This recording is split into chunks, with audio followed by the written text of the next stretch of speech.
Well, hello everyone, and welcome to the Bowling University studio from the International Bowling Campus here in Arlington, Texas. This is the Profit Break. Now, if you're joining us for the first time, we're glad you're here. Give us 15 minutes and you're going to be well on your way to improving yourself and your profitability. Now, look, if you're like most people in our industry, you are a professional firefighter. You spend too much time working in your business and far too little time working on your business. Number one, you're not alone. And number two, there is help. In fact, today's guest believes that everyone in the restaurant industry deserves to have a great life. Now, on today's show, we're going to talk with Miss Alison Anne, who is the founder of Restaurant Revolution and Alison Anne Coaching. She works with locations to drive revenue, decrease turnover, and increase employee and guest satisfaction. And can't we all use all of those? Alison, thank you for joining us today. Thanks so much for having me. Well, we're excited that you're going to be joining us in Denver. It'll be Bowl Expo. It'll be here before you know it. Now, you're one of our first-time speakers. So for those joining us today, tell us a little bit about yourself and your background.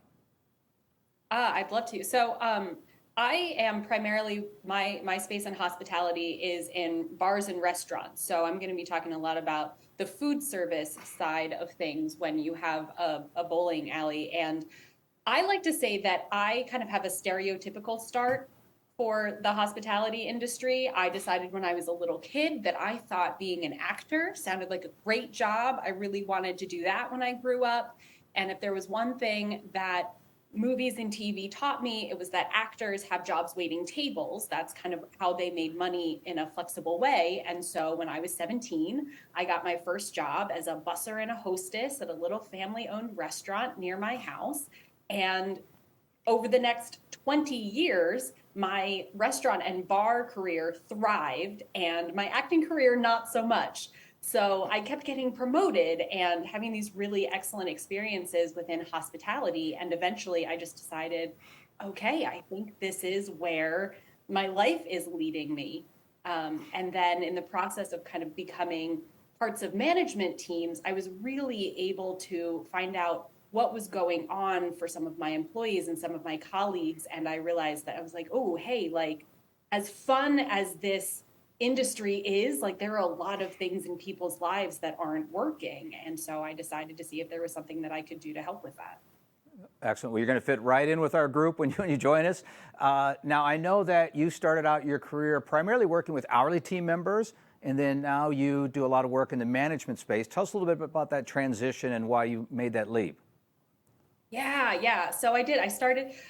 My heart is first and foremost with bartenders, servers, the people in the kitchen, people who are really out there kind of hoofing it, who I came up with. And so originally I wanted to just, I saw that they weren't meeting the goals that they wanted. They weren't saving money. They weren't living healthy lives. So it kind of started on a small scale like that. And the more I talked to people and worked with people one-on-one, the more I realized that just the entire hospitality industry is kind of like built on sand. The foundation is not particularly well set up for anyone working in it to have a strong level of well-being, to have kind of their own personal strong foundation.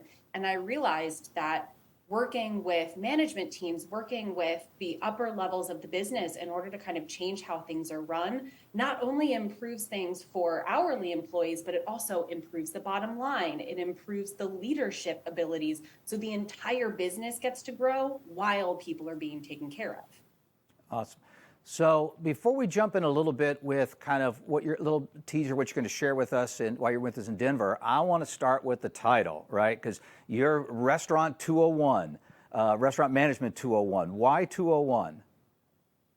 So 201 because the assumption is that the 101 levels of things, if you're already working with a food service operation, you have things like a little bit down. You know how the oven works, you know how the fryer works, you know how to work a POS system. So we're not going to go through the basics of that. But what we've really found is that so often in hospitality, people get promoted into management and into leadership because they're good at maybe the hourly jobs, or they're brought in as kind of more of a low-level manager. And like you said, fires constantly. There's just always something going on with food service, with hospitality. And when you're in service, you can just get so wrapped up in all of the day-to-day operations that you never really have time to go beyond that 101 level of, okay, I know how the systems work and the computers work, and I know how to count the money at the end of the night and what my recipes are, and like that's all I have time for. So this is really taking management, taking leadership to that next level, that 201. What does it need to look like for things to be operating smoothly, for you to have kind of ideal systems in place that allow you to drive revenue, that allow you to have a stronger bottom line, and to really have a food service operation that has people wanting to come back, not just to go bowling, but hey, like, hey, this is a great place to like hang out and grab a drink or get dinner. Excellent. Well, I love what you said about, many of us in this space, and you truly are one of us, and you have worked your way up through the ranks. I can tell it just by listening to you, because you said something that I think is very profound, and that is that many of us, we get promoted to this level of leadership and management because we are great at the task in the one-on-one level, but it's totally different when you have that title and that responsibility with you. So I hope our folks heard that, because they've been asking for this 201, and we're excited that you're going to be delivering it. Now, I don't want to give it all away, and you're going to be unpacking a lot of this when you join us in Denver, but can you share a little bit about kind of topically what you're going to be sharing with us, and what can we expect to take away from our time with you? Absolutely, absolutely. So I'm going to break it down. Hopefully, it's going to be really easy to follow. It gets broken down into 10 different sections that go in order of like, here is what we say. If you start with leadership, it's really leadership 201 is our top. It's our top goal for you, is to really have your leadership skills strong, and then you move on to things like guest experience and training and having a team that really cares and works well together and getting all of that solid. And then you move on to things like the numbers, finances, what kinds of choices should you be making, changes should you be making with the finances. Then we'll get into talking about, hey, things like time management, really being able to focus on, okay, we've made these decisions about things that we want to change and systems that we want to put in place. Like, where do I find the time to actually implement that? And then once all of that is taken care of, then we would move on to marketing and like, okay, now we're ready to grow because we have all of these systems in place. So we'll go through 10 different aspects and goals of really strong leadership and management for a food service operation. So that's a lot, Allison, those 10 steps. I mean, that really is kind of a management 201. You're going to be touching on all of those, the whole thing. Yes. It's going to be fast-paced and chock full of information. I would expect nothing less with someone with your energy level to pack all that into 60 minutes there. I always like to ask this question when we get an expert that's a hospitality like yourself, coming from outside our industry. In your opinion, what's some of the most critical aspect of running a food service business? I mean, we're bowling, we're learning that the food is such an important part of the overall guest experience, but from the expert level, what matters? So, and this is going back to your last question. Like I said, we start with leadership, which so many people think like, oh, if I have time later, then it would be great to be able to work on my leadership skills. I'd love to communicate better. I'd love to have better relationships with my team. But they think of it as an afterthought, like, oh, if I have time, I'll get to that. And let's be honest, like, we never have time.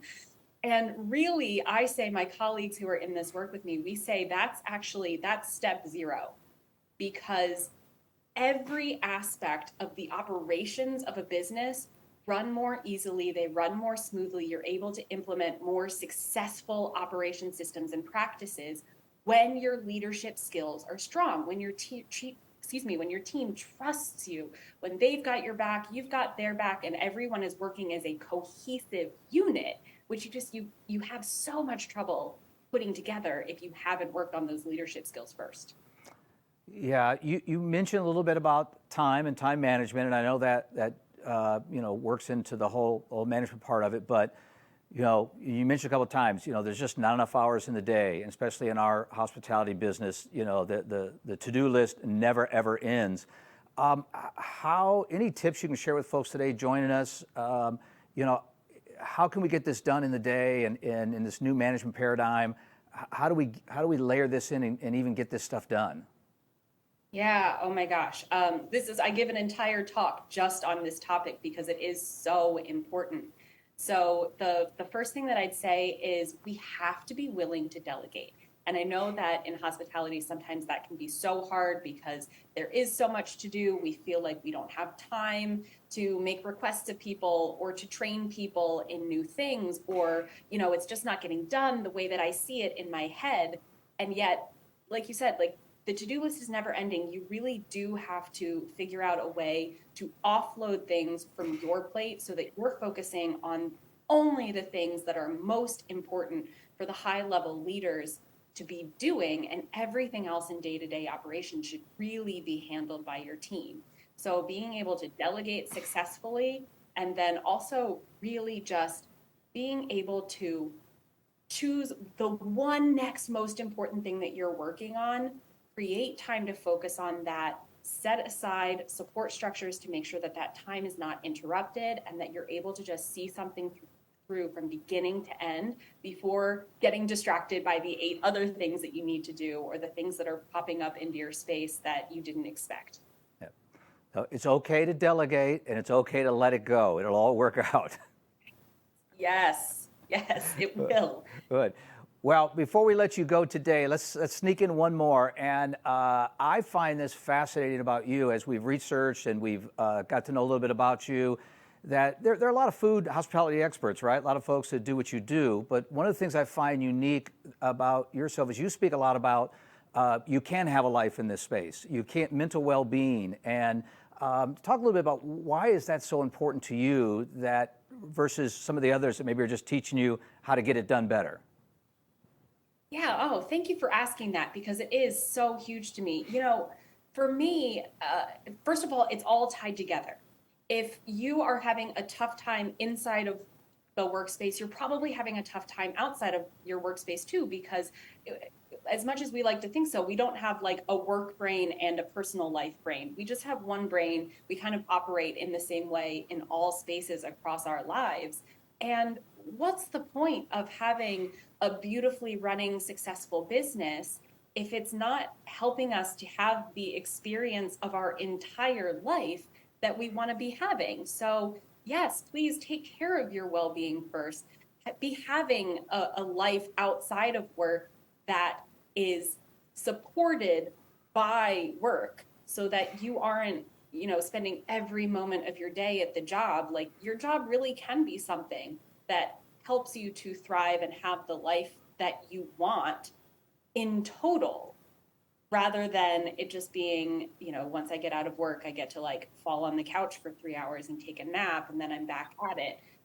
Really, I feel like a lot of people, they mold the rest of their life around what they feel like they can get away with outside of work, when I really think that it should be the work that supports having a life that you really enjoy and want to be living outside of the business. Yeah. Well, great words, Alison, and I hope folks were listening today because you can't separate the two. There is no work Alison and social Alison. There's Alison, right? It's the total you. Exactly. You can't separate it, so it's priceless. So thank you for joining us today. We are so excited that you're going to be with us in Denver at Bowl Expo. It'll be here before we know it. Thank you so much for having me. I cannot wait to come and speak with you. Yeah, it's going to be great. Well, hey, folks, if you're ready to stop making your life harder than it needs to be and get your time back, then make sure you join Alison on Wednesday, July the 3rd in Denver at Bowl Expo. It is going to be great. Now, if you're ready to start improving your profitability, you can reach us anytime at education@bpa.com. So as we wrap up another edition of The Profit Break, remember, when your focus is on growing people, people will grow your business. Now, this episode, as well as all our previous episodes, are available 24/7 for you and the team at bowlinuniversity.net. Plus, we have new episodes every month. Mark your calendar, watch your email, join us on Facebook to hear about all the latest. Until then, I'm Bart Berger, and remember, do for one what you wish you could do for everyone. We'll see you next time.